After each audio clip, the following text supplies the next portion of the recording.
2024 അധ്യയന വർഷം വിപുലമായ രീതിയിൽ ഞങ്ങളുടെ സ്കൂളിൽ ഞങ്ങൾ കൃഷി ആരംഭിച്ചു. അതിന്റെ ഭാഗമായി 100 കിലോ ബാഗുകളിൽ മണ്ണിൽ തടമെടുത്തും ഞങ്ങൾ കൃഷി ആരംഭിച്ചു.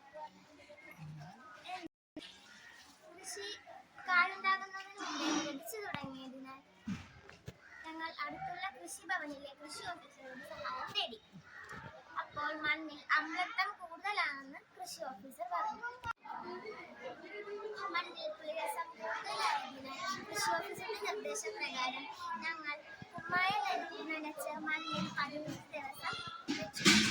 ഞങ്ങൾ 15 ദിവസം നനച്ചതിന് ശേഷം ഞങ്ങൾ അതിൽ കൃഷി തന്നെ ആരംഭിച്ചു. പിന്നെ ഞങ്ങൾ പുതിയൊരു ജൈവവളവും കൂടി കണ്ടെത്തി. ചീമക്കൊന്നയുടെ ഇലയും പച്ചച്ചാണകവും വെള്ളം ചേർത്ത് 2 ആഴ്ച മൂടി വെച്ചതിന് ശേഷം ഇടയ്ക്കിടെയുള്ള ദിവസങ്ങളിൽ അതിനെ ഒരേ ദിശയിലേക്ക് ഇളക്കി കൊടുക്കുകയും ചെയ്തു.